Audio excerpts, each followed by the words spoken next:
Sir ऐसे कई anti inflammatory foods भी हैं जिनको कि हाँ हम इंट्रोड्यूस कर सकते हैं पेशेंट के साथ में, जैसे कि ओमेगा 3 फैटी एसिड्स जिन चीज़ों में रहते हैं, क्योंकि ओमेगा 3 जो है वो एंटी इन्फ्लेमेटरी है, तो ओमेगा 3 हमें किस में मिलता है, सी फिश में मिलता है, सबसे ज़्यादा उसमें होता है।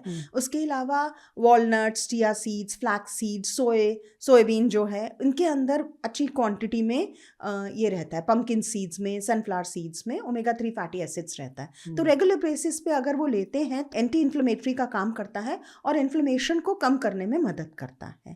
इसके अलावा जो भी खाने की चीज़ें जो विटामिन सी में, विटामिन ई में रिच रहती हैं वो भी एंटी इन्फ्लेमेटरी होती हैं। तो हमारे देश में तो फ्रेश फ्रूट्स और वेजिटेबल्स बहुत अच्छी क्वांटिटी में मिलते हैं, तो कोई भी vitamin C rich vegetables and fruits जैसे कि हरे पत्तेदार सब्जियां हैं, आंवला है, नींबू है, उसके बाद में ऑरेंजेस हैं, ये सारी चीज़ें अपनी डाइट में इंक्लूड करना वो बहुत ज़रूरी है। और सीजनल, जैसे सर्दियों में ऑरेंजेस इंक्लूड कर सकते हैं, मौसमी, स्वीट लाइम, ये सारी चीज़ें इंक्लूड कर सकते हैं। लेकिन गर्मियों में उसी तरह वाटरमेलन, क्यूकम्बर, ये हाइड्रेशन भी प्रोवाइड करते हैं और साथ में ये विटामिन सी भी प्रोवाइड करते हैं, और ग्रीन लीफी वेजिटेबल जैसे मैंने बोला।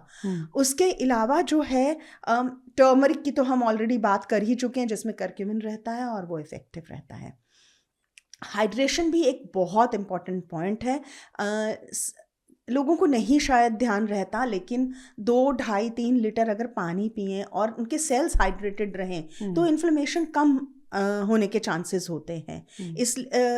ये इसलिए भी ज़रूरी है कि जो टॉक्सिन्स डेवलप हो जाते हैं कई सारी चीज़ों की वजह से, जो हमारे रेगुलर मेटाबॉलिज्म की वजह से भी जो टॉक्सिन्स होते हैं वो फ्लश आउट हो जाते हैं जितना ज़्यादा पानी पीते हैं। तो पानी में इंक्लूड कर सकते हैं नारियल पानी, छाछ इंक्लूड कर सकते हैं, सूप्स इंक्लूड कर सकते हैं, लेकिन उसमें क्या इंक्लूड नहीं कर सकते, चाय, कॉफ़ी और स्वीटेंड बेवरेजेस या जो पैकेज फ्रूट जूसेस हैं उनको हम इंक्लूडेड नहीं मानते हैं। इसके अलावा प्रोबायोटिक्स का भी बहुत अच्छा रोल रहता है। प्रोबायोटिक्स जैसे दही है, छाछ है, ये भी हमारी गट हेल्थ को इम्प्रूव करते हैं और इम्यून सिस्टम को बूस्ट करते हैं। तो ये सारी चीज़ें अगर डाइट में इंक्लूड करते हैं तो इन्फ्लेमेशन के कम होने के चांसेस रहते हैं। इसके साथ साथ हम मना करते हैं कि अल्कोहल और स्मोकिंग को अवॉइड करें। सर इसमें आपका भी बहुत एक्सपीरियंस है, तो आप बताएं कि अल्कोहल को कैसे अवॉइड करके फ़ायदा मिल सकता है लोगों को। देखिए, मैं आपको प्रैक्टिकल बताता हूँ कि जो डेली पेशेंट्स आते हैं उसके साथ हम प्रैक्टिकल चीज़ें कैसे देखते हैं। क्या हो रहा है, मेरे पास अभी एक पेशेंट आया, उसको वो मेडिसिन से हमारा इंटीग्रेटेड ट्रीटमेंट से वो बहुत अच्छा मैनेज था, और पहले बहुत सीवियर केस था, अच्छा मैनेज हो रहा था, 1.5 साल से बिल्कुल ठीक चल रहा था।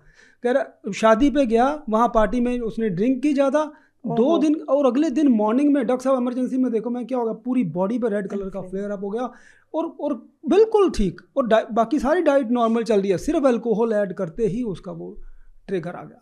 सर लिवर पे भी तो इफेक्ट हो जाता है ना अल्कोहल का तुरंत, तो ये इन्फ्लेमेशन और टॉक्सिसिटी दोनों बढ़ गए तो डेफिनेटली वो फ्लेयर अप तो वो बहुत होना ही है।